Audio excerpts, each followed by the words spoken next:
श्रील वेदव्यास कृत श्रीमद्भागवतम द्वितीय स्कंद षष्ठम अध्याय श्लोक संख्या 32 शब्दात अनुवादम तात्पर्य कृष्ण कृपा मूर्ति श्री श्रीमद अभय चरणारविंद भक्तिवेदांत स्वामी श्री प्रभुपाद द्वारा सजामि तन्युक्तो हम हरो हरति तद्वशः विश्वं पुरुषरूपेण परिपाति त्रिशक्ति दृक् सृजामि सृजन करता हूँ तत् उसके द्वारा नियुक्त नियुक्त होकर अहम मैं हरह शिवजी हरति नाश करता है तद्वश उनके अधीन विश्वम संपूर्ण विश्व का पुरुष भगवान रूपेण अपने नित्य रूप से परिपाति पालन करते हैं त्रिशक्ति दृक् तीन शक्तियों का नियंत्रक। अनुवाद उनकी इच्छा से मैं सृजन करता हूँ, शिवजी विनाश करते हैं और वे स्वयं अपने सनातन भगवान रूप से सबों का पालन करते हैं।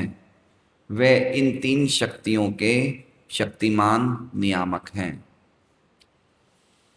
ओम अज्ञानतिमिरान्धस्य ज्ञानाञ्जनशलाकया चक्षुरुन्मिलितं येन तस्मै श्रीगुरुवे नमः। नाम श्रेष्ठं मनुमपि शचीपुत्रम् अत्र स्वरूपं रूपं तस्याकृतिम् उरुपुरीं माथुरीं गोष्ठवाटीं राधाकुण्डं गिरिवरम् अहोराधिका माधवाशां प्राप्तो यस्य प्रतीते कृपया श्रीगुरुं तं नतोऽस्मि। वन्देऽहं श्रीगुरोः श्रीयुतः पदकमलं श्रीगुरून् वैष्णवांश्च श्रीरूपं साग्रजातं सैगण्डगुणाथान्वितं तं सजीवं साद्वैतं सावधूतं परिजनसहितं कृष्ण चैतन्यदेवं श्री राधा कृष्ण पादान् सैगण ललिता शिवशाखान्वितांश्च गुरु वैष्णव भगवान तीने स्मरण है विघ्न विनाशन अनायास वै निजवांछित पुराण। हरे कृष्णा कृष्णा कृष्णा हरे हरे हरे राम राम राम हरे हरे। सभी भक्तों का भागवतम क्लास में स्वागत है। भक्तों के सभा में भागवत और गीता की चर्चा रोज होनी चाहिए। आज भी मैं प्रभुपाद जी की एक तात्पर्य में भागवतम में पढ़ रहा था कि भागवत भक्तों की सभा में रोज श्रवण कीर्तन हमें करना चाहिए, बहुत ज़रूरी है।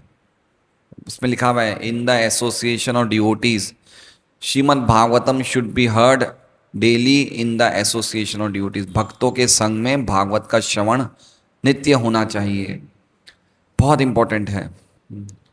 क्योंकि भागवत और गीता ऐसे ग्रंथ हैं, ये पर्टिकुलरली किन के लिए हैं?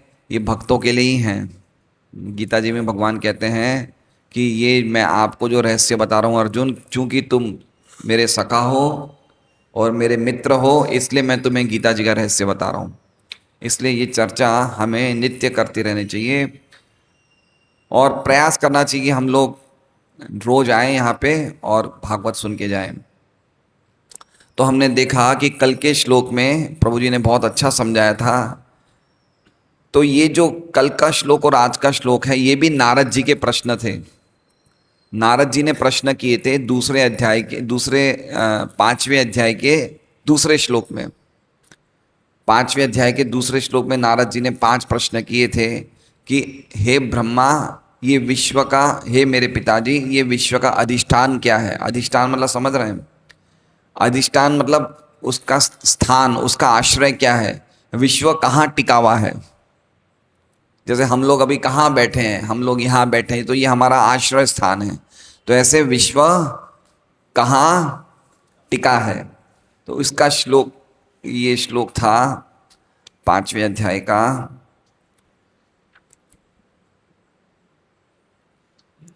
दूसरा श्लोक, यद रूपम यद अधिष्ठानम यथा सृष्टम इद प्रभो, है ना?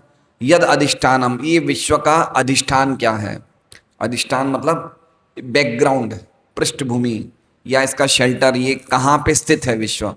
तो उसके श्लोक में, उसके जवाब में कल का हमने श्लोक देखा था, जिसमें भगवान कहते हैं, ब्रह्मा जी कहते हैं, नारायणे भगवती तद इदम विश्वम आहितम। भगवान श्री नारायण जो भगवान है, तद इदम, ये समस्त जो भौतिक जगत है, जो ये विश्व है, आहितम, आहितम मतलब उसमें स्थित है, भगवान नारायण में स्थित है। और आगे कह रहे हैं, गृहीत मायो उरु गण। गृहीत मतलब स्वीकार करते हैं। क्या स्वीकार करते हैं? माया उरु गुण। उरु मतलब बहुत ही शक्तिशाली। और क्या है शक्तिशाली? क्या है शक्तिशाली? क्या है? पिछले श्लोक में लिखा है मायो उरु गण, उरु गुण। तो क्या चीज शक्तिशाली है? हैं? भगवान की शक्ति। ग्रहीत मायो उरु गुण, शक्तिशाली प्रकृति के 3 गुण। ग्रहीत माया उरु गुण। उरु मतलब बहुत ज्यादा शक्तिशाली। जैसे एक भगवान का नाम है उरुक्रमा। उरुक्रम का मतलब भगवान के जो चाल है, भगवान के जो क्रम है, भगवान के जो वो पगले हैं, बड़े महान हैं। कौन से रूप की चर्चा हो रही है? वामन देव, है ना।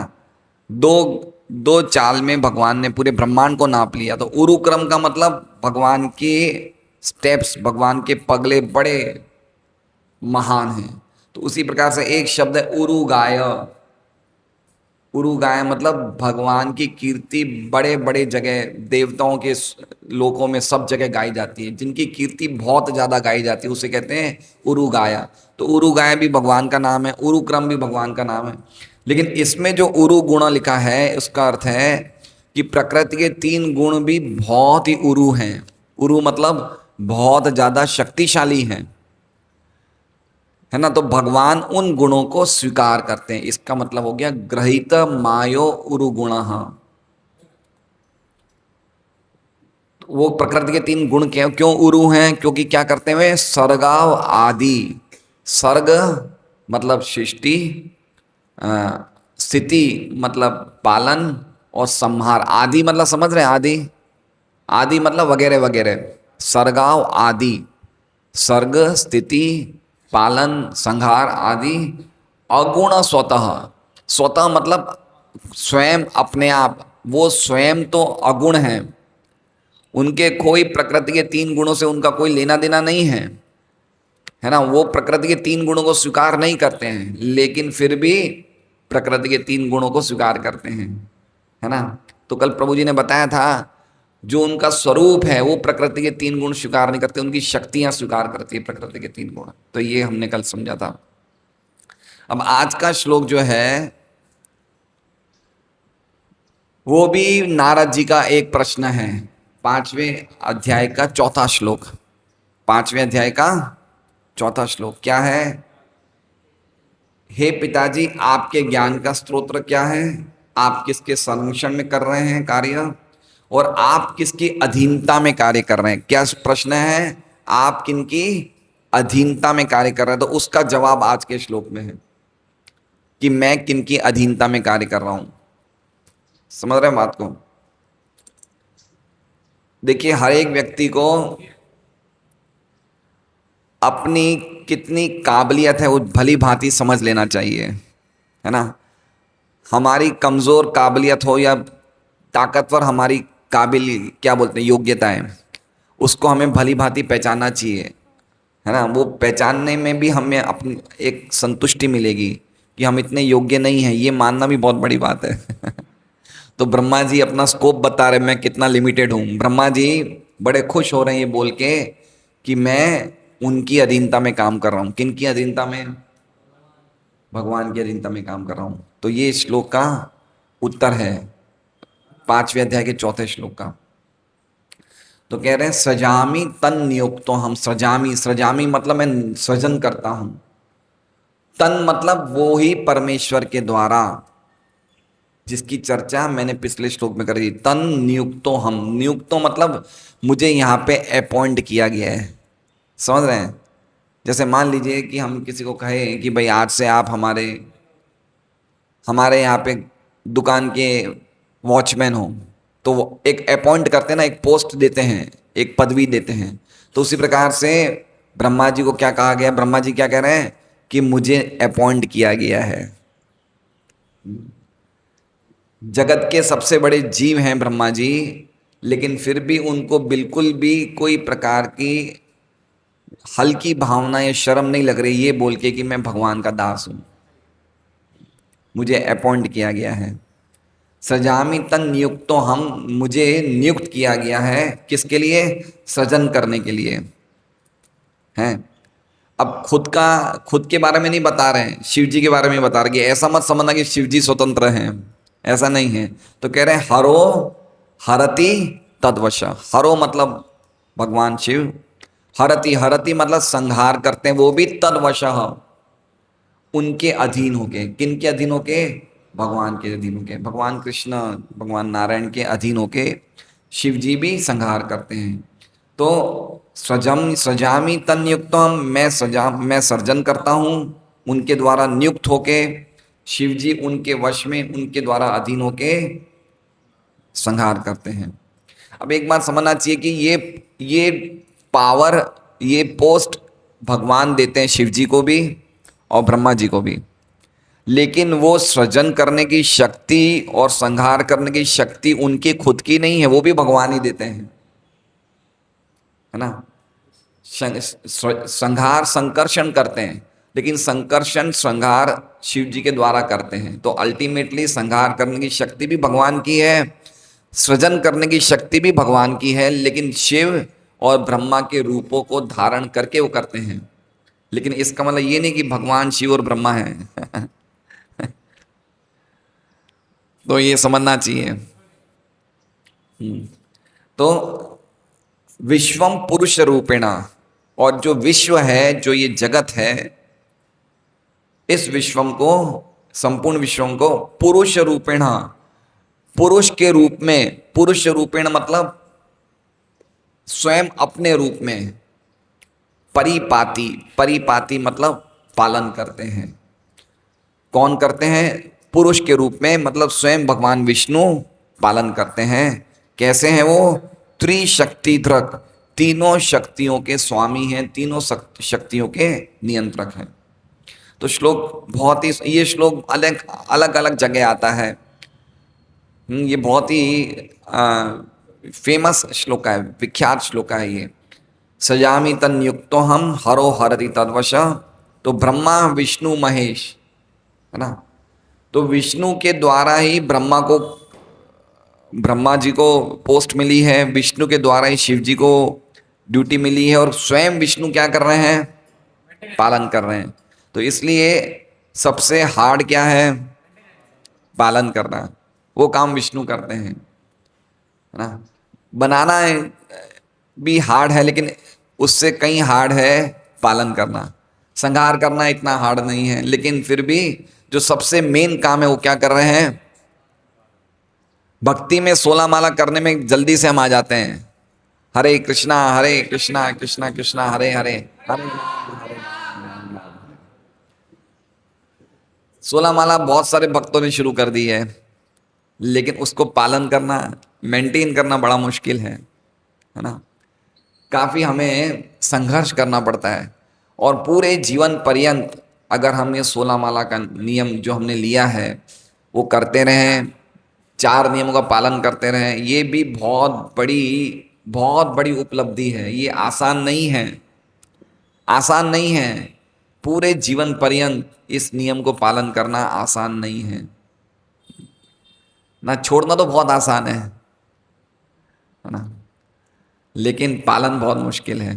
तो भगवान क्या करते हैं, पुरुष रूपेण परिपाति त्रिशक्ति धृक। भगवान अपने पुरुष के रूप में, पुरुष का अर्थ हम समझेंगे परिपाति, पालन करते हैं तीनों शक्तियों के स्वामी। श्रीधर स्वामी की टीका हम पढ़ेंगे।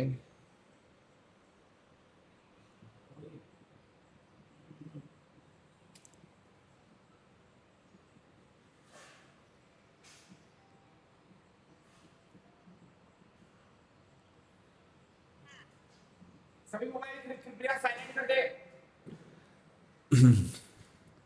श्रीधर स्वामी बताते हैं कि आप किनके अधीन हैं, 2.5.4 उसके प्रश्न के उत्तर में कह रहे हैं कि वही भगवान सर्व प्राणियों के, वो जो ईश्वर है वो मेरे भी ईश्वर हैं। मतलब किनके ईश्वर हैं? ब्रह्मा के भी ईश्वर हैं। इसके द्वारा वो उपसंहार कर रहे हैं। उपसंहार मतलब समझ रहे हैं? अब वो सभी टॉपिक्स को कंक्लूड कर रहे हैं। उपसंहार का मतलब क्या हो गया कि पिछले एक अध्याय से बोले जा रहे थे, ब्रह्मा जी नारद जी के प्रश्नों का उत्तर देते आ रहे थे। अब ये 3 श्लोकों में 31, 32 और 33, ये 3 श्लोकों में उपसंहार। उपसंहार मतलब कोई भी चर्चा जो चली आ रही है उसको अब पूरा कर रहे हैं। समझ रहे हैं? कंक्लूड करना। हम कोई मीटिंग करते हैं ना, तो मीटिंग अब पूरी होने को आई तो भाई चलो इसका एक आखिरी बात, रिवीजन रिवीजन नहीं बोल सकते। उपसंहार मतलब उसको कंक्लूड कर रहे हैं, उसको खत्म कर रहे हैं। सारांश भी नहीं बोल सकते। उपसंहार मतलब उसको पूरी तरह से फाइनल बात बोल दी, अब ये कंप्लीट हो गया उपसंहार। जैसे 18वां अध्याय जो है गीता जी का उपसंहार है ना। मतलब 17, प्रभुपाद लिखते हैं कि 17 अध्याय में गीता जी पूरी हो जाती है, लेकिन आखिरी जो अध्याय है पूरा उसका उपसंहार है कि भाई आखिरी फाइनल बात बता दी है कि मेरी शरण में आ जाओ, मेरे सदैव मेरी भक्ति करो। फाइनल बात बता दी।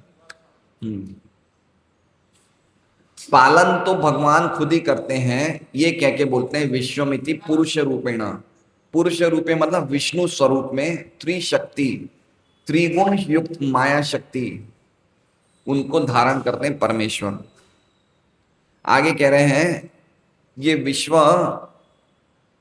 ये विश्व भगवान, ये विश्व के स्वरूप वाले हैं और ये सर्व पदार्थों से भगवान भिन्न नहीं है। सब कुछ जो है वो भगवान, सभी विराट रूप जो है वो सब कुछ भगवान का ही रूप है, ऐसा कह रहे हैं। विश्वनाथ चंद्र ठाकुर की हम टीका पढ़ते हैं। ये श्लोक और ज्यादा विस्तार कर रहा है कि सृजन, पालन और संहार का जो पिछले श्लोक में चर्चा हुई थी, पिछले श्लोक में चर्चा हुई थी सर्गाव आदि, ऐसा लिखा था ना, सर्गाव आदि। तो सर्गाव आदि को और थोड़ा विस्तार में बताया जा रहा है कि कौन कौन क्या क्या करता है। पिछले श्लोक में खाली इतना ही बोला था, सर्गाव आदि भगवान अपनी तीनों शक्तियों को स्वीकार करते हैं।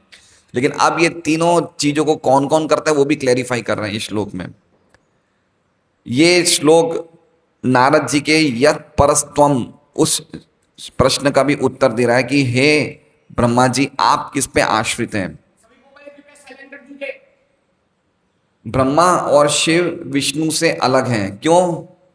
क्योंकि ब्रह्मा और शिव रजोगुण और तमोगुण के संपर्क में रहते हैं।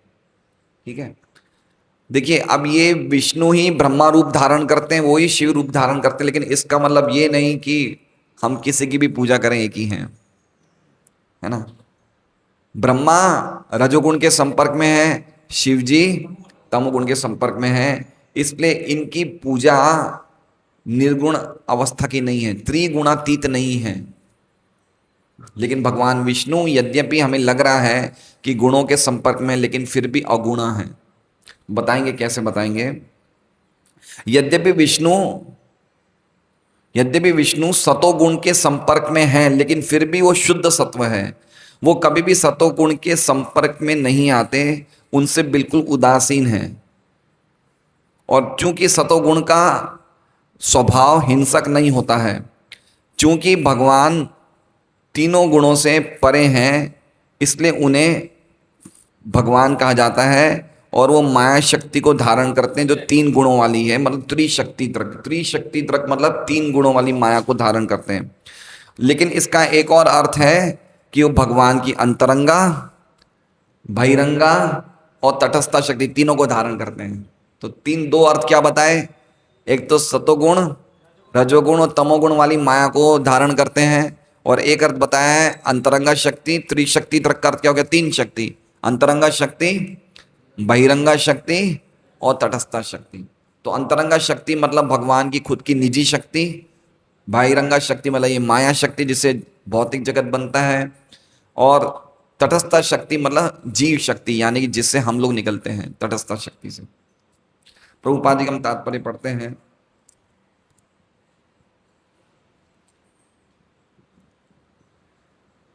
तात्पर्य यहां पर अद्वितीय की धारणा की स्पष्ट पुष्टि होती है।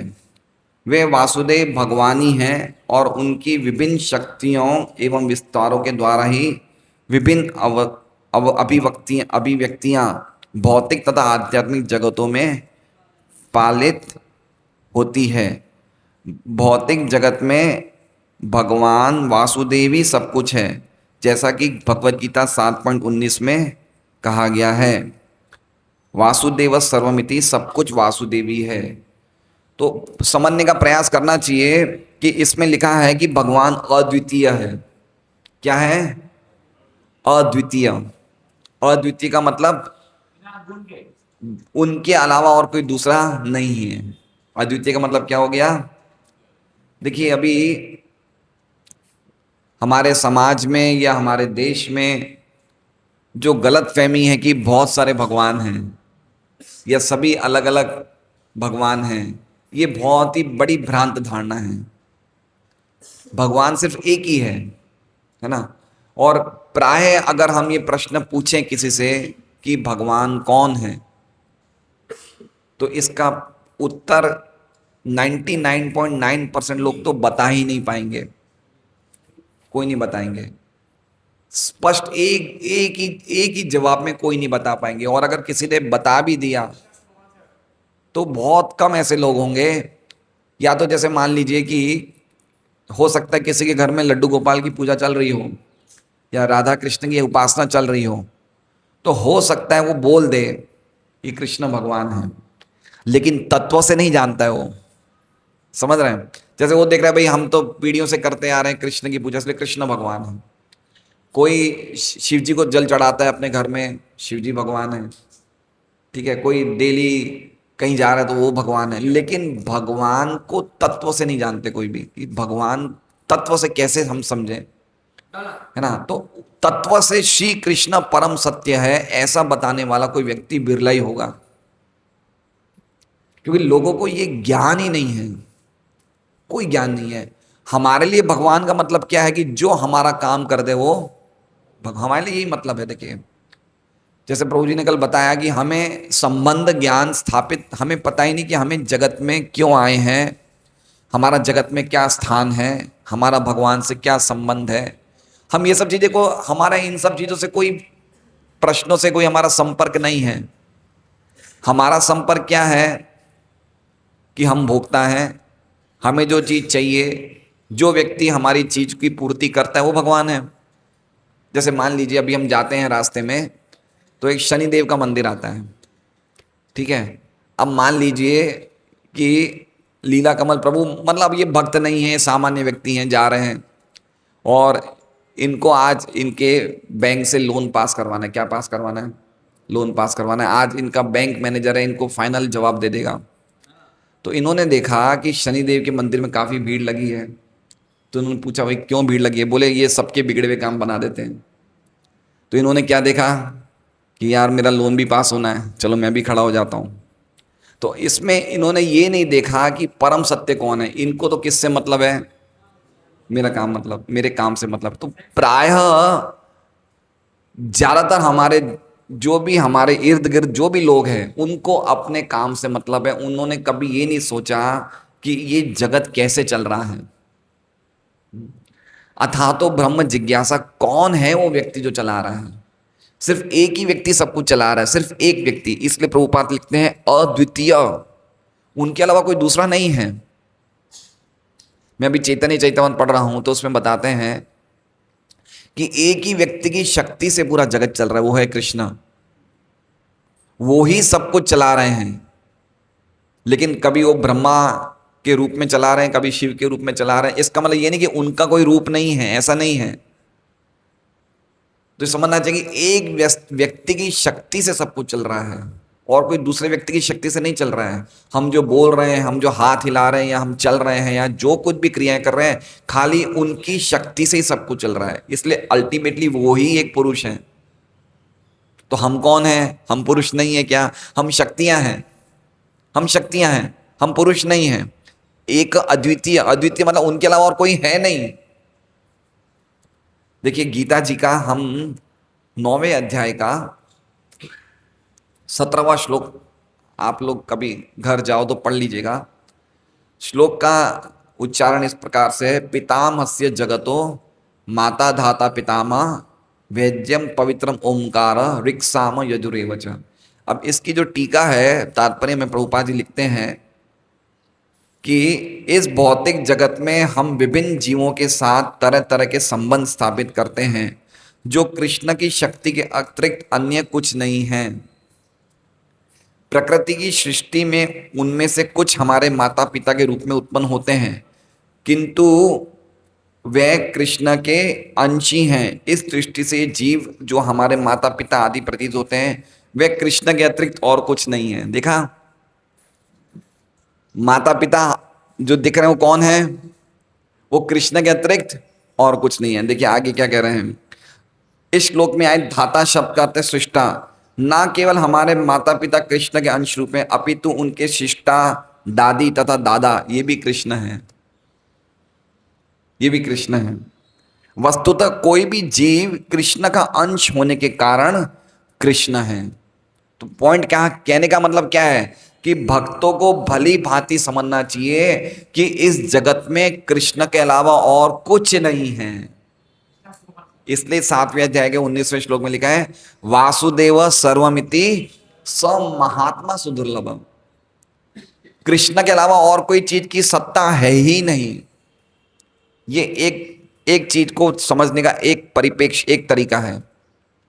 अब दूसरा तरीका यह है कि चलो मान लीजिए सब कुछ कृष्ण है, तो यहां पे बैठे सभी कृष्ण हैं, तो मैं सबका स्मरण करूं, मैं सबकी पूजा करूं, तो उसको नकारते हुए भगवान कहते हैं कि सब कुछ मैं ही हूं लेकिन फिर भी मैं नहीं हूं। समझ रहे हैं इसका मतलब क्या हुआ? इसका मतलब कृष्ण की शक्तियों के द्वारा हम चल रहे हैं। तो एक तरह से देखा जाए हम सब कृष्ण हैं, लेकिन चूंकि वो कृष्ण की पूर्ण शक्तियां नहीं है, अंश रूप में है, इसलिए हम सच्चे शब्दों में देखा जाए तो हम उनके अंश हैं। ये देखिए इसे कहते हैं इनकंसीवेबल वननेस एंड डिफरेंस, अचिंत्य भेदाभेद तत्व। समझ रहे हैं बात को? जैसे अग्नि में ताप है, अग्नि में क्या है? अग्नि में गर्मी होती है ना। ओम प्रकाश जी, अग्नि में गर्मी होती नहीं होती है? होती है ना। लेकिन गर्मी तो अग्नि नहीं है ना। गर्मी तो खुद अग्नि नहीं है, अग्नि में गर्मी है लेकिन गर्मी अग्नि नहीं है। उसी प्रकार से हर एक चीज कृष्ण है लेकिन फिर भी वो कृष्ण नहीं है। ये बात समझना चाहिए, है ना। वासुदेव सर्वमिति मतलब कहीं भी हम जाएंगे कृष्ण के अलावा कुछ नहीं दिखता है। जो भगवान के प्रेमी भक्त होते हैं उन्हें कृष्ण के अलावा कुछ नहीं दिखता है। उन्हें जहां दिखते वो क्या दिखते हैं? कृष्ण ही दिखते हैं। लेकिन इसका मतलब नहीं कि सब कुछ कृष्ण ही है, ऐसा नहीं है। जो ब्रह्मवादी, जो मायावादी होते हैं वो क्या मानते हैं कि सब कुछ भगवान ही है, इसलिए हर एक को क्या बोलते हैं? भगवान। आप भी भगवान हो, आप भी नारायण हो। ये देखो, ये व्यक्ति गरीब है, ये दरिद्र है, ये नारायण का रूप लेके आए, इसे बोलते हैं दरिद्र नारायण। वो सभी को नारायण मानते हैं, तो उनकी दृष्टि में गड़बड़ी है। सब नारायण नहीं है, नारायण की शक्ति से सब चल रहे हैं। तो एक तरह से देखा जाए तो हाँ नारायण के अंश, तो उस तरह से बोल सकते कि नारायण है, लेकिन स्वयं नारायण नहीं है। नारायण का स्वयं एक अलग रूप है। उसी प्रकार से हर एक चीज कृष्ण के अंश होने के नाते कृष्ण के अलावा इस जगत में कुछ भी नहीं है। लेकिन इसका ये नहीं कि सभी कृष्ण हैं। कृष्ण अपने खुद के निजी स्वरूप में हमेशा स्थित रहते हैं। गोलोक एवं निवेशति अखिलात्म भूतों, भगवान अपने निजी स्वरूप में स्वयं स्थित रहते हैं, सब कुछ कृष्ण में। इसलिए गीता जी के 9वें अध्याय के 34 श्लोक में बोलते हैं, मया ततम इदम सर्वम जगत अव्यक्त मूर्तिना मत स्थानी सर्वभूतानि न चाहम तेषु स्थितः, कि मेरे द्वारा, मेरे निर्विशेष रूप के द्वारा पूरा जगत चल रहा है। मैं सब जगह, सब कुछ मेरे से ही चल रहा है, लेकिन मैं सब में नहीं हूं। तो ये बात समझनी चाहिए। हर एक चीज कृष्ण के द्वारा ही चल रही है। हमारी शक्ति से चल रहा है क्या? हमारा शरीर किसकी शक्ति से चल रहा है? हमारी शक्ति नहीं है, कृष्ण की शक्ति है, उससे चल रहा है शरीर, ना। कोई भी चीज जो चल रही है कृष्ण की एनर्जी से चल रही है। लेकिन हमें लगता है कि वो व्यक्ति की अलग से शक्ति है, वो सोचना गलत है। तो ये बात बता रहे हैं अद्वितीय का अर्थ मतलब अल्टीमेटली सब कुछ भगवान वासुदेवी है। वासुदेव सर्वमिति स महात्मा है ना, ये दूसरे अध्याय में श्लोक ही है। वासुदेव परा वेदा वासुदेव परा मखा वासुदेव परा योगा वासुदेव परा क्रिया वासुदेव परम ज्ञानम वासुदेव परम तप वासुदेव परम धर्मो वासुदेव परा गति ही। ये विजन होना चाहिए। देखिए एक बात समझिए, हमारी कमाई क्या है? व्यक्ति अपनी कमाई को संभालता है ना। हर एक व्यक्ति कमाता है, उसको संभालता है, उसको सेविंग करता है, उसकी बचत करता है। भक्तों की कमाई क्या है? भक्तों की कमाई क्या है? भक्तों की कमाई भक्ति है। सही है जवाब। तो और कोई बताएगा? भक्तों की कमाई उनकी चेतना है। क्या है? उनकी चेतना है। भक्तों की असली कमाई क्या है? उनकी चेतना। कहीं कहीं उनकी चेतना खो नहीं जाए। चेतना क्या है? वो चेतना उन्होंने भक्ति की क्रियाओं से अपनी चेतना को कमाया है। वो चेतना क्या है? वो चेतना ये कि मैं कृष्ण का अंश हूं, मैं कृष्ण का दास हूं। कृष्ण सभी चीजों के स्वामी कृष्ण है। ये चेतना उसने पूरी बनाई है अपनी, इतनी भक्ति के अभ्यास है। ये चेतना अगर लॉस्ट हो गई, वो गया काम से, है ना। ये चेतना ही उसकी असली जगह। इसलिए तो हर एक व्यक्ति से संग नहीं करता है। उसको पता है कि अगर मैं कोई कहीं मैं होटल में चला गया या मैं कहीं रेस्टोरेंट में चला गया या इधर उधर कोई दूसरे लोगों के साथ चलो, मेरी चेतना लॉस्ट हो जाएगी। इसलिए संभाल के रखता है अपनी चेतना को। और आप खुद देख लीजिए, संडे से संडे के बाद कोई भी दिन आप सत्संग के बाहर, जैसे ये दो होटलों में बड़ी भीड़ लगती है। एक होटल तुलसी है, एक होटल सर्वोत्तम है, यहाँ ये सब्जी मार्केट के पास। खाली आप एक बार सत्संग से जा रहे हो और आपने ऐसे ही मन कर लिया कि चलो मैं एक बार 10 मिनट जाके आ जाऊं। 10 मिनट आप रेस्टोरेंट में चले जाओगे ना, तो आपको लगेगा कि मैंने जो कुछ कमाया ना सब खो दिया।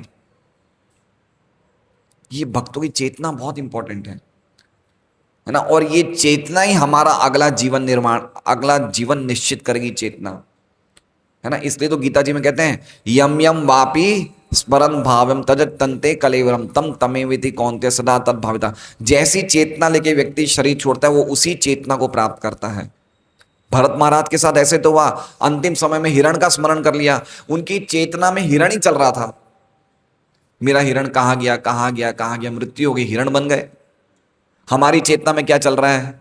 कृष्ण कहाँ है, मुझे अभी माला करनी है, कृष्ण के बारे में पढ़ना है, सेवा करना है। तो हम चेतना में किसको ले रहे हैं? कृष्ण को। तो कृष्ण को चेतना में लेने से हमें कृष्ण जैसा शरीर मिलेगा, मतलब हमें आध्यात्मिक शरीर मिलेगा, या कृष्ण की सेवा में नित्य रूप से भगवान के धाम चले जाएंगे। तो चेतना कोई सबसे इंपॉर्टेंट है, बाकी सब चीज छूट जाएगी यहाँ पे। अगर मान लीजिए चेतना में हमारी अभी भी पूरी तरह से चेतना ऊंचे लेवल पे नहीं पहुंची है, लेकिन जितनी चेतना आपने डेवलप कर ली है, तो कम से कम उस चेतना के अनुसार शरीर मिलेगा। गीता जी में भगवान कहते हैं पूर्वाभ्यासेन तेनेव, पूर्व अभ्यास के द्वारा उसको वापस वही अच्छे घर में शरीर मिलता है, जिससे कि वो वापस वही चीजें शुरू कर देता है। इसलिए हम देखते हैं कोई लोग बहुत जल्दी आते हैं और भक्ति में जुड़ जाते हैं, क्योंकि उनकी चेतना चली आ रही है। भक्ति की चेतना कभी खोती नहीं है, बाकी सब चेतना चली जाएगी। जैसे किसी ने एमबीए बनाया है, इंजीनियर बना है, कोई क्रिकेटर बना है, कोई बड़ा व्यापारी बना है, ये सब चेतनाएं शरीर से खत्म होती खत्म हो जाएगी। लेकिन भक्ति की चेतना अविनाशी चेतना है। तो इस चेतना को विकसित करना ही हमारा असली जीवन का कार्य होना चाहिए। और इस चेतना को शुद्ध करने का सबसे अच्छा तरीका क्या है? हरे कृष्णा कृष्णा कृष्णा हरे हरे, हरे राम राम राम हरे हरे। शिव जी बड़े प्रसन्न होते हैं, है ना। प्राय लोग हम क्या देखते हैं कि चलो आज सोमवार है, चलो मैं वृंदावन बहुत बार जा चुका, एक बार मैं परली वैजनाथ भी चला जाता हूँ, है ना। एक बार त्र्यंबकेश्वर, शिव जी के भी तो चले जाएंगे। तो ये सोचना ही सही नहीं है कि कृष्ण के जाके अब किसके जाना है? शिव जी। नहीं, ऐसा नहीं है। कृष्ण की पूजा करने से अपने आप ही सभी देवी देवता, देखिए इसमें लिखा हुआ है विष्णु के ही सब दास हैं, एकले ईश्वर कृष्ण आर सब भृत्य। तो जब कृष्ण आते हैं तो उनके साथ सभी अवतार उनके शरीर में आते हैं। तो हम कृष्ण की भक्ति कर रहे हैं तो शिव जी प्रसन्न हो जाते हैं, सभी देवी देवता प्रसन्न हो जाते हैं, समाज के लोग प्रसन्न हो जाते हैं खाली कृष्ण भक्ति करने से। तो इनको इसको मतलब तत्व से समझना चाहिए कृष्ण कौन है। शिव जी में भी कृष्ण की ही शक्ति चल रही है, कोई अलग नहीं है। तो इसलिए तो कहा है कि शिव जी दही जैसे हैं और कृष्ण दूध है ना। शिव जी क्या है? कृष्ण की वो शक्ति, कृष्ण की वो अंग, आंखों का तेज जो माया के साथ संपर्क में आता, वही तो शिव जी है। तो कृष्ण से अलग थोड़ी है शिव जी। लेकिन फिर भी एक जगह और एक बताया है, क्या बताया है? बहुत सुंदर एक श्लोक है। ये श्लोक इतना जबरदस्त है, कहते हैं यस्तु नारायणम देवम ब्रह्म रुद्रादि देवते है। यस्तु नारायणम देवम ब्रह्म रुद्रादि देवते, जो भगवान नारायण को ब्रह्म रुद्रादि, ब्रह्म रुद्र ब्रह्म शिव जी आदि देवता है, समत्वेनेव विक्षेत, जो उनको समान रूप से देखता है। क्या देखता है? कि ब्रह्मा शिव ये सब किसके समान है? नारायण के समान। स्वपाषंडी भवे ध्रुवम, वो व्यक्ति को तुरंत सभा से बाहर निकाल देना चाहिए, वो नास्तिक व्यक्ति है। किसके समान? ब्रह्मा शिव जी जैसे बड़े बड़े देवताओं को भी जो नारायण के समान मानता है, वो क्या है? पाषंडी, वो पाखंडी है, वो बिल्कुल क्या कहते हैं, नास्तिक व्यक्ति है। तो समझ रहे हैं, सामान्य व्यक्ति को तो भगवान मानने की बात दूर की बात है, ब्रह्मा और शिव जी भी अपने आप को भगवान नहीं मानते। ब्रह्मा जी खुद बोल रहे हैं, सबसे बड़ी अथॉरिटी बोल रहे हैं, अपना क्लैरिफिकेशन दे रहे हैं और शिव जी का क्लैरिफिकेशन दे रहे हैं कि मैं भी उनके द्वारा नियुक्त हूं और शिव जी भी उनके वश में हैं। ब्रह्मा जी इससे बढ़ के अथॉरिटी कोई होगी क्या? जगत के सबसे सॉलिड अथॉरिटी, प्रधान जीव है ना, ब्रह्मा जी कह रहे हैं कि मैं और शिव जी उनकी नौकरी करते हैं, हम उनकी पोस्ट उनके द्वारा नियुक्त हैं। तो इसका मतलब क्या हुआ कि शिव ब्रह्मा भी भगवान की शक्तियों से ही चल रहे हैं। तो एक तरह से वो उनसे अलग नहीं है, लेकिन फिर भी वो स्वयं भगवान नहीं है। ये पॉइंट समझना चाहिए। इसलिए कहा गया है कि वासुदेव सर्वम, सब कुछ कौन है? भगवान वासुदेव ही सब कुछ है। ये बात समझना चाहिए। अल्टीमेटली जो करने वाले सब कृष्ण करने वाले हैं। वासुदेव सर्वमिति, सब कुछ वासुदेवी है। वैदिक मंत्रों में भी इन्हीं वासुदेव को सर्वोच्च माना गया है। वेदों का कथन है वासुदेवात् परो ब्रह्मन् नान्चान्यो अर्थोस्ति तत्वतः। वास्तव में वासुदेव से बढ़कर कोई सत्य नहीं है। और भगवद गीता में 7.7 में भगवान कृष्ण उसी सत्य की पुष्टि करते हैं, मत्तः परतरम नान्यत्, मुझसे बढ़कर अन्य कुछ नहीं है। इस तरह एकात्म की धारणा जिस पर निर्विशेषवादी अत्यधिक बल देता है, वो भगवान के सगुणवादी भक्त द्वारा भी मान्य है। अंतर इतना ही है कि निर्विशेषवादी अंतिम पुरुष स्वरूप को नहीं मानते, जबकि भक्त भगवान के पुरुष रूप को अधिक महत्व प्रदान करते हैं। इसका मतलब क्या हो गया? एकात्म की धारणा। एकात्म की धारणा मतलब निर्विशेषवादी या जो निराकारवादी हैं वो क्या कहते हैं कि सब कुछ एक है। सब कुछ, सच्चाई में देखा जाए तो सब कुछ एक ही है। एक आध्यात्मिक ज्योति है जो सब जगह व्याप्त है, वो ही अल्टीमेटली सब कुछ है। दो चीज नहीं है, एक ही ज्योति है। उनका कहने का मतलब है कि परमात्मा, आत्मा, जो कुछ भी है सब कुछ एक ही है, इसके अलावा दूसरी कोई चीज नहीं है। और लेकिन अब इसमें क्या कह रहे हैं, भगवान के जो भक्त होते हैं वो भी इस बात को मानते हैं कि सब कुछ एक ही है। वो भगवान के भक्त भी मानते हैं, लेकिन भगवान के भक्त क्या मानते हैं कि श्री कृष्ण सब कुछ वो ही एक हैं। और वो क्या बोलते हैं कि ज्योति ही एक मात्र है। दो ही अंतर है। एक व्यक्ति पुरुष को मान रहा है, एक व्यक्ति को मान रहा है, और एक व्यक्ति किसको मान रहा है? वो उनकी प्रभा को मान रहा है, अंग कांति को मान रहा है। समझ रहे हैं? अंग कांति मतलब जिसका कोई रूप नहीं है, उसको एक व्यक्ति मानता है कि सब जगह वो जो जिसका कोई रूप नहीं है वही सब कुछ चला रहा है। लेकिन भक्त क्या बोलते हैं? वो कृष्ण ही सब कुछ चला रहे हैं। अंतर इतना है, एक व्यक्ति को मान रहा है, एक भक्त व्यक्ति को मानते हैं, और दूसरे भक्त, दूसरे जो निर्विशेषवादी हैं, वो सर्वव्यापी चेतना को मानते हैं। चेतना को दोनों मान रहे हैं, लेकिन एक व्यक्ति कह रहा है कि चेतना का रूप नहीं है, और भक्त क्या कहते हैं कि चेतना रूप से ही चेतना आती है ना। रूप से ही भगवान की निर्विशेष निराकार जो ज्योति है वो भी भगवान के रूप से ही आ रही है। ये अंतर समझना चाहिए, भक्तों में और निराकारवादियों में ये अंतर है। एक व्यक्ति रूप को मानता है और एक व्यक्ति रूप को नहीं मानता। श्रीमद् भागवत में ये सत्य इसी श्लोक में बताया गया है। भगवान वासुदेव अद्वितीय है, किंतु सर्वशक्तिमान होने के कारण वे अपना विस्तार कर सकते हैं और अपनी शक्तियों का प्रदर्शन कर सकते हैं। ये त्रिशक्ति तर्क पे बोल रहे हैं। यहाँ पर भगवान को तीन शक्तियों द्वारा त्रिशक्ति तर्क सर्वशक्तिमान बताया गया है। अतः उनकी तीन शक्तियाँ अंतरंगा, तटस्था तथा बहिरंगा। इनमें से बहिरंगा शक्ति सत्व, रजो तथा तमोगुण, इन तीनों गुणों द्वारा प्रदर्शित होती है। इसी प्रकार अंतरंगा शक्ति भी तीन आध्यात्मिक गुणों द्वारा प्रदर्शित होती है, संवित, संधिनी तथा हलादिनी। तो देखिए, बहिरंगा शक्ति मतलब ये जगत को चलाने वाली शक्ति। ये शक्तियां किसकी है? सब शक्तिमान की। शक्तिमान मतलब कोई व्यक्ति होगा तो ही तो शक्तियां होगी ना, है ना। जैसे मान लीजिए मुकेश महाप्रभु कृपा, ये ऑटो रिक्शा, इनका एक ऑटो रिक्शा है। ऑटो रिक्शा क्या है? इनकी शक्ति है। ये कौन है? ये शक्तिमान है। इनकी शक्ति क्या है? इन्होंने पैसे देके ऑटो रिक्शा खरीदा, तो ऑटो रिक्शा क्या है? इनकी शक्ति, इनके अनुसार चलता है ऑटो रिक्शा।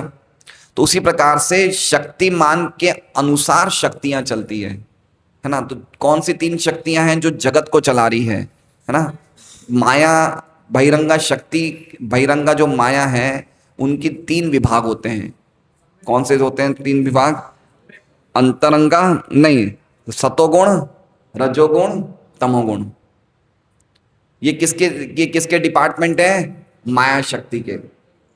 त्रिगुणमयी पूरा ये जितने भी जगत है, ये तीन चीज आपको दिखेगी नहीं दिखेगी? बताइए। अभी आप सड़क पे जाओगे तो आपको क्या बन रहा है सड़कों पे? क्या मेट्रो ट्रेन के ब्रिज बन रहे हैं? नहीं बन रहे हैं? तो क्या दिख रहा है? ये रजोगुण है नहीं है? कुछ चीजें बन रही है ना। कहीं हम देखते हैं कुछ चीजें टूट रही है, तो इसका मतलब क्या है? तमोगुण है। कई चीजें, कोई लोग पालन हो रहा है, कुछ शांति से चीजें चल रही है, बड़ी सुख से चल रही है, वो क्या है? वो सतोगुण है। तो तीन शक्तियां हमेशा हमें दिखेगी। जैसे मान लीजिए कि अभी महाराज बैठे हमारे बीच में, ये जोर से गुस्सा होंगे तो ये क्या प्रकट कर रहे हैं? तमोगुण। ये तीन प्रिंसिपल चलते ही चलते हैं, तमोगुण, रजोगुण, सतोगुण। इन तीन शक्तियों से जगत चल रहा है। तो ये एक हो गया बहिरंगा शक्ति। एक बता रहे अंतरंगा शक्ति, जिससे भगवान के आध्यात्मिक जगत प्रकाशित होते हैं। गोलोक हो गया, वृंदावन हो गया, अयोध्या हो गया, द्वारका हो गया, ये सब नित्य धाम है। ये सीमेंट से या ये सीमेंट ईट रेती खपची से नहीं बने। ये भगवान, साक्षात भगवान ही है। भगवान के धाम और भगवान में कोई अंतर, एक ही चीज है। तो ये किस शक्ति से निकलते हैं? अंतरंगा शक्ति से। ये भगवान की खुद की निजी शक्ति है, स्वरूप शक्ति।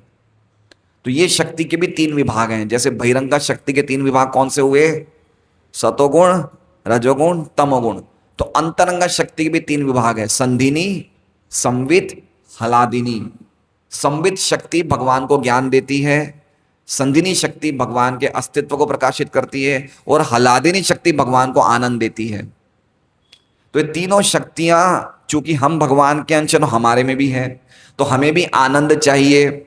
लेकिन हम आनंद कहाँ ढूंढते हैं? जड़ चीजों में। इसलिए जड़ चीजों में आनंद ढूंढने से हमें परेशानी होती है। तो जब आनंद कहाँ पे है? आनंद के असली सोर्स कौन है? कृष्ण। तो जब ये हलादिनी शक्ति, जो हरे बोलते हैं ना, हरे कृष्णा, तो हरे क्या है? ये हलादिनी शक्ति भगवान को आनंद देने वाली है। तो जब हम हरे कृष्णा कृष्णा कृष्णा हरे हरे, हरे राम राम राम, तो हम क्या करते हैं? भगवान को आनंद देते हैं। और जब भगवान को आनंद देते हैं तो चूंकि हम उनके अंश हैं, हमें ऑटोमेटिकली आनंद मिल जाता है ना। इसका मतलब होता है आह्लादिनी, आनंद देने वाली शक्ति। तो ये तीन शक्ति किसके, तीन डिपार्टमेंट किसकी शक्ति में आते हैं? अंतरंगा शक्ति।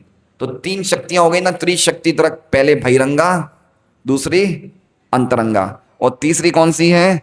तटस्थ शक्ति, यानी कि हम भी भगवान की शक्तियां हैं, है ना। तटस्थ मतलब हम चाहें तो अंतरंगा शक्ति में रह सकते हैं, अगर हम भक्ति करेंगे तो अंतरंगा शक्ति में रहेंगे, और भगवान को भूल जाएंगे तो माया शक्ति में रहेंगे। इसलिए हम तट पे रहते हैं, इसलिए बीच में रहते हैं, इसलिए हमें कहा है तटस्थ शक्ति।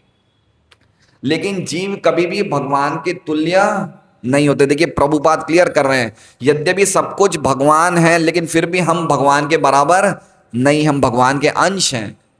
इसलिए कह रहे हैं भगवान निरस्त साम्य अतिशय है। निरस्त साम्य अतिशय, इसका शब्द का अर्थ क्या होता है? साम्य मतलब बराबरी, साम्य मतलब सम, बराबरी, और अतिशय मतलब बढ़ के, और निरस्त मतलब नहीं। तो ना तो कोई भगवान के बराबर है और ना ही कोई उनसे बढ़कर है, निरस्त कर दिया। मतलब कोई भी व्यक्ति जगत में भगवान की बराबरी ना तो कर सकता है, तो बढ़ने की तो बात कहां से आती है। इसलिए भगवान को कहा गया है असमोर्ध्वम या निरस्त साम्यन अतिशय। कोई भी व्यक्ति कभी भी भगवान नहीं बन सकता, है ना। अच्छा, भगवान ने पूतना का वध किया था तो भगवान कितने साल के थे? भगवान ने जब पूतना का वध किया था, सबसे पहली जो असुर मारने आई थी भगवान को, कितने साल के थे भगवान? कुछ दिनों के थे, कुछ ही दिनों के थे, 5-6 दिन के, शायद इतना कुछ वर्णन आता है। तो उसके पहले भगवान कौन से जिम में गए थे? यहाँ पे कौन सा फेमस जिम है पर्वत पाटिया में? कौन से अखाड़े में गए थे पहलवानी करने, भगवान सीखने? नहीं, खाली उनका दूध चूसने से, स्तन चूसने से मृत्यु हो गई। तो भगवान को कोई पहलवानी करनी पड़ी क्या?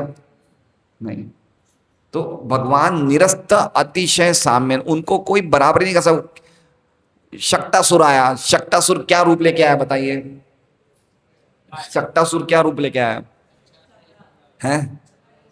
चकड़े का, चक्रे का, चखड़ा, है ना, बैलगाड़ी का रूप लेके आया है ना। ऐसे रूप में भगवान को मारने आया। कृष्ण ने खाली एक एक लात मारी, बस एक लात मारते पूरा का पूरा, जिसमें इतने बर्तन थे, इतने भारी भरकम बर्तन थे।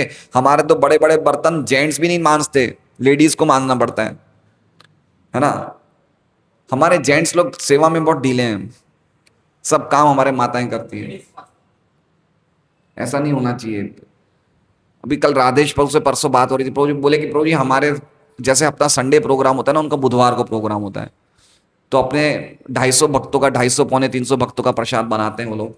बोले हमारे लेडीज रसोई का काम लेडीज नहीं करते हैं, जेंट्स करते हैं। तो मैंने बोला लेडीज क्या करते हैं? बोले प्रभु जी लेडीज जो सब्जी काटने का काम करेंगे, या कोई मिठाई बनाते हो तो मिठाई बनाने का, बाकी छोकने का सब काम सब जेंट्स करते हैं,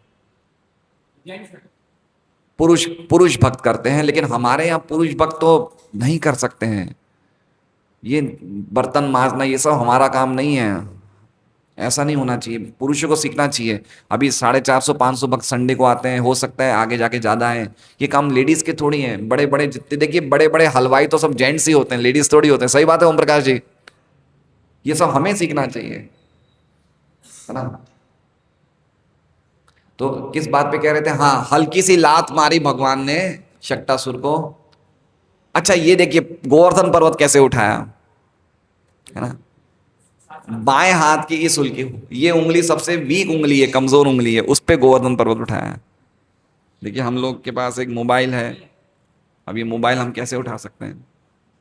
ये मोबाइल भी हम उठा नहीं सकते।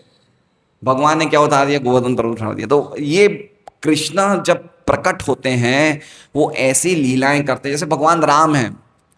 भगवान राम ने, समुद्र ने रास्ता नहीं दिया भगवान को, तो भगवान की कुछ आंखें लाल हो गई क्रोध के कारण, तो लाल आंखों के कारण समुद्र का पानी गर्म हो गया, और जितने भी समुद्र में शार्क थी, मछलियां थी, सब तड़पने लग गई।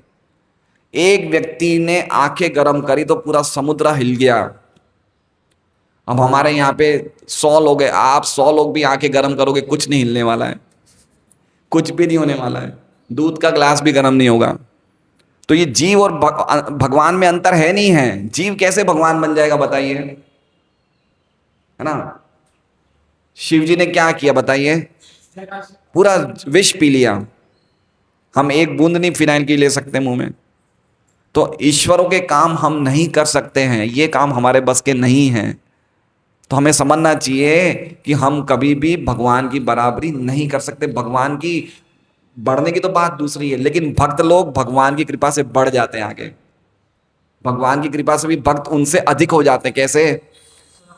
अर्जुन क्या बोलते हैं, कृष्ण रथ आगे लो। कृष्ण ने बात मानी नहीं मानी अर्जुन की, है ना। यशोदा माँ ने बोला कि चलो मैं तुम्हें बांध देती हूं, है ना। तो ऐसे भगवान से बढ़कर उनके भक्त हो जाते हैं। दूसरे शब्दों में, ना कोई भगवान के तुल्य है, ना उनसे बढ़कर है। अतः सारे जीव, जिनमें ब्रह्मा जी तथा शिव जी जैसे महापुरुष भी सम्मिलित हैं, सभी भगवान के अधीन हैं। तो इसमें क्या बोलना चाहते हैं, परिपाती के शब्द में क्या बोलना चाहते हैं, भगवान खाली विश्व का पालन नहीं करते हैं, लेकिन ब्रह्मा और शिव का भी पालन करते हैं। इसलिए प्रभुपाद लिख रहे हैं ब्रह्मा और शिव जी का भी पालन भगवान कर रहे हैं। भौतिक जगत में भी भगवान अपने विष्णु रूप में ब्रह्मा तथा शिव समेत समेत सारे देवताओं का पालन करते हैं और उनके सारे कार्यों का भी नियंत्रण करते हैं। मतलब अल्टीमेटली कर कौन रहे हैं, कृष्ण कर रहे हैं, लेकिन वो शिव जी के द्वारा कर रहे हैं, सृजन का काम ब्रह्मा जी के द्वारा कर रहे हैं। तो हमारे काम भी कौन कर रहे हैं, कृष्ण कर रहे हैं। आज मैं एक बहुत अच्छी लाइन पढ़ी, उसमें लिखा था भागवत में, उसमें कहते हैं कि इस जगत में हम लोग जितने भी कार्य करते हैं, करने वाले हम नहीं, हम खाली निमित्त हैं। जब हमारी चेतना, जिस चेतना की मैं बात कर रहा था, जब हमारी चेतना शुद्ध हो जाएगी, तब हमें पता चलेगा कि एक भी कार्य करने की शक्ति हमारे पास नहीं है। हम सबसे बेस्ट क्या बन सकते हैं, निमित्त मात्रम भव सव्यसाचिन। हम खाली निमित्त बन सकते हैं। जिस दिन हम समझेंगे ये मैंने किया है, अगले दिन से वो काम हम नहीं कर पाएंगे। तो ये बात बहुत इंपॉर्टेंट है कि अल्टीमेटली सब कुछ कृष्ण कर रहे हैं। हरे कृष्णा। श्रीमद् भागवतम की जय, श्रील प्रभुपाद की जय। तो आप लोग ऐसे बराबर आते रहिए।